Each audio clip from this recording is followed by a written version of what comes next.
Alright, Filipino Reaction. Nandito na naman tayo mga kaibigan. Reaction video na naman tayo dito sa nangyayaring news dito sa bansang Pilipinas na eto na.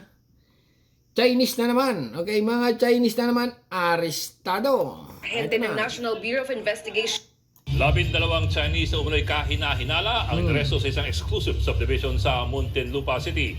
Samut-saring mga armas ang nabisto sa kanila. Tinitignan din ng mga otoridad kung konektado sila sa mga krimeng may kinalaman sa Pogo. Nasa frontline ng balitang yan si Elaine Fulgencio. Ayan mga kaibigan, narinig natin, mainit-init pa at bagong-bago lang. 12 Chinese arestado dahil sa illegal na mga bagay-bagay. Okay, continue.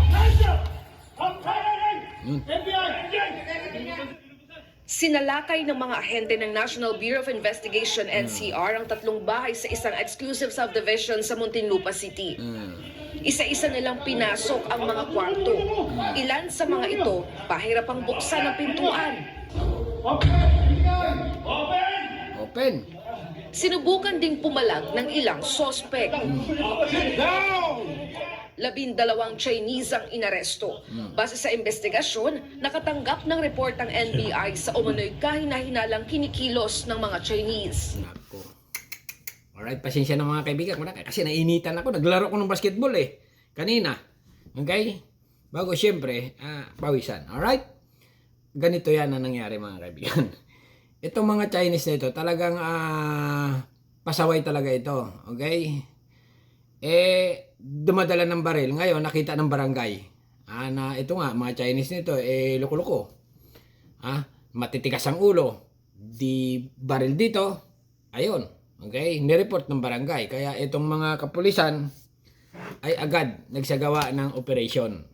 Talaga naman. Okay? Continue lang mga kaibigan, There was an instance also, as reported by the barangay chairman, that they have smelled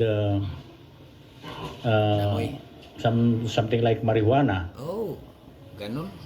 Before we started to conduct the background investigation. Dito mga kaibigan, sa pagkahuli ng mga loko-lokong Chinese na ito, maraming mga Pilipino ang natutuwa dito sa mga pulis na nag-aresto nga. Dahil successful na naman mga kaibigan ang operation ng pulis at tuloy-tuloy ang paglinis sa mga illegal na mga Chinese sa Pilipinas. Kasi nga naman ang mga Chinese sa Pilipinas, sobrang dami mga kaibigan. Yung mga kalukuhan nila na ginagawa siguro sa kanilang bansa ay dinadala sa Pilipinas at sa Pilipinas gumagawa ng mga bagay-bagay na talaga namang bawal. Okay? Bawal. Pero nahulian ng mga baril? Baka ito ay spy? Continue pa. Piska sa mga Chinese ang mga baril, bala, taser guns, posas, bulletproof vests. Naku, ay baka spy ito. Baka spy ito mga kaibigan. Parang mga military, background ang mga 12 Chinese arestado dahil sa illegal possession of firearms. Okay, continue Before we started to conduct the background investigation. Nakumpiska sa mga Chinese ang mga baril, bala, taser guns, posas, bulletproof vests, toy Poses. grenade at mga ID. Ay, may granada pa. Ay, Diyos ko. Ay, ang dami Sa 2, 3, 4, 5, 6, 7, 8, 9, 10,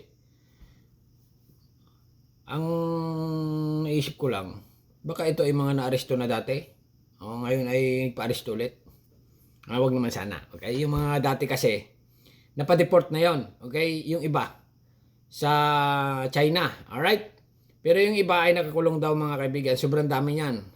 Hanggang ngayon ay patuloy ang kagaguhan na ginagawa nila sa Pilipinas. Okay? Pero good job. Good job. Continue lang. Inaalam pa kung saan nila nakuha ang mga baril. Tinitignan din kung konektado sila sa Pogo at mga insidente ng pamamaril sa mga Chinese. We are checking with our counterparts on the other firearms, whether these firearms have been declared lost, stolen, smuggled. We are submitting this for forensic laboratory examination, and we are checking with our counterparts on the previous operations involving Pogo Sinubukan naming makapanayam ang mga nahuling Chinese pero hindi na sila nagsalita. Hindi magsalita talaga yan kasi nga kung military ano yan, halimbawa spy. Okay, halimbawa lang ay hindi talaga magsasalita yan kahit yan ipitpitin mo. Kahit pa hawak-hawakan ng mga itlog ng mga yan, ayaw magsalita ng mga yan, di amin. Okay? Sabihin nila hindi sila mayroong magsalita ng English. Ganun mga Chinese na huli eh. Maharap sila sa reklamong paglabag sa Comprehensive Firearms and Ammunition Regulation Act at resisting arrest.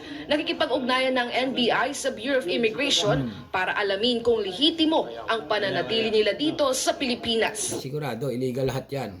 Okay? Illegal yung mga yan. Bakit kaya, tataka lang ako. Bakit hanggang ngayon may mga operate pa rin ng mga, para mga online pag nagtingin ka sa mga Facebook.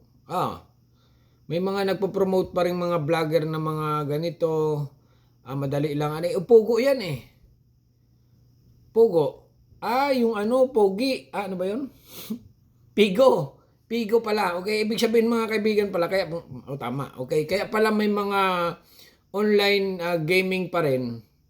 Kasi nga, may Pigo pa rin sa Pilipinas. Ibig sabihin ng Pigo ay Philippine Island. Ayun, Pogo. Pigo, okay? Yung Pogo naman ay talagang totally ban na. Alright? Yun ang ipinagbawal ni Pangulong Bongbong Marcos sa kanyang speech nung nakaraang months na. Okay? Last year pa yata. Alright? Pero itong Pigo ay tuloy. Pigo. Online island Pogo. Okay? Tuloy. Kaya naman itong mga Chinese ay talagang tuloy rin. Kasi nga, yung mga Pogo, lumipat lang sa Pigo. Dapat, ipagbawal na rin nila ang Pigo. Kasi pinagbawal na rin ang Pogo eh. Ay talaga namang dadami pa rin. Nandadami ang mga Chinese na mga ganito. Pero sa tingin ko, ito talaga. Kung ako ay talagang yung naisip ko lang ay ito talaga spy. Kasi nga, mga kaibigan, ang China ay mukhang babanatan ang Taiwan ngayon. Nagagawa ng mga military, tinatarget na nila yung Taiwan. Okay, ngayon, ngayon, kaya itong mga Chinese nito, nagpapakalat na ito ng mga military, army sa Pilipinas. Kasi nga ang Pilipinas, andyan yung forces ng Amerika. Diyan manggagaling. Okay? Kung kailangan ng backup ng Taiwan. Okay? Kaya ang Pilipinas talaga ay damay sa kaguluhan ng Taiwan at China. Itong mga Chinese na ito, kaya nasa Pilipinas ito, may mga high grade na baril. Okay?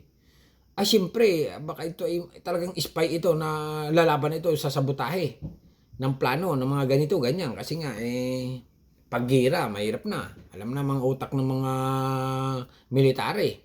Oo, pinapalibutan nila muna. Okay, diba, mapanood kayo sa mga balita na nang i-spy na sila. May mga yung location ng mga military na survey na nila. Sa tingin ko ito, mga grupo rin ito ng mga ganito eh. Alright? Continue pa. Nagbabalita mula sa frontline. Elaine Fulgencio, News 5. Ay, tapos na. Alright. News 5 mga kaibigan, for real. Anong masasabi nyo dito sa mga Chinese na ito na naaresto ng mga polis komersyal? Alright, mula sa mga pulis, ayan, ang mga pulis ng Pilipinas ay talaga namang good job. The police, every breath you take.